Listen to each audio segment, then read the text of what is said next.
All right, this is a brief video about the different types of heroes and where they come from. And on our opening screen, we have a definition for hero. Heroes must be noble, have high aims or goals, and possess courage to see those goals accomplished. Some of the people featured on the screen, for those of you who don't know, this is Severus Snape from the Harry Potter series. He'd be considered a tragic hero. One of the most interesting characters in the history of literature, if you ask me. This guy right here is Mahatma Gandhi. He would be considered a modern-day hero for his resistance to British rule. And then obviously we have Superman, who needs no introduction. So these are the types of heroes that we have out there. They include the historical, the legendary, the superhero, the modern, and the everyday hero. Rather than insult your intelligence by reading all of the examples, the notes will be available to you in Edmodo if you are in my classes. And these notes come courtesy of Miss Valerie Spaw. Okay, so one of the things then is, what are the sources of our hero legends? A lot of them come from oral traditions, which is literature passed down through the ages by word of mouth. Here are some perfect examples of oral tradition. One is myths, describing actions of gods and heroes. Perfect example would be the Odyssey and the Iliad.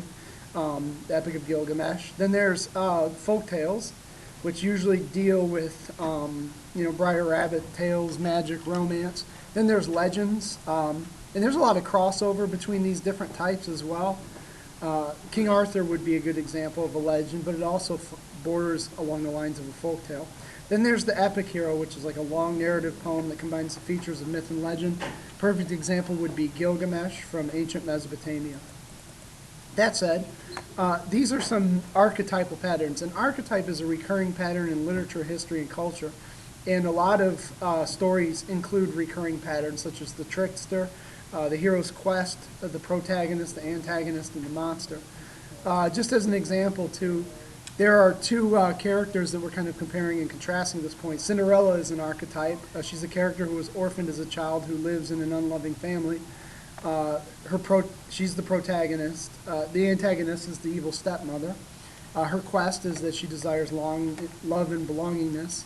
So if we were to fill out the Harry Potter one, clearly our guy, Mr. Potter, would have some similarities. He is an orphaned child. He also has been left to his own, and he ends up being raised by muggles, and then he raises himself at Hogwarts. He is the protagonist.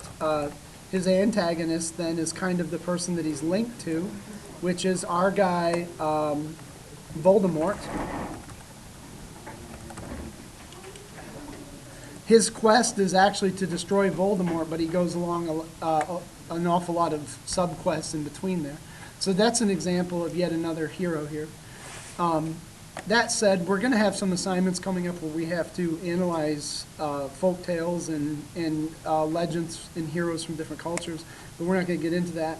This is an example of the Bull and the Brahmin, which is a folk tale called Harsh Words. You can read that online at your leisure. Nonetheless, these are some examples of myths, stories from oral traditions that reflect beliefs and values of their characters. Beowulf would be a good example of that, and I'm not going to read all these things.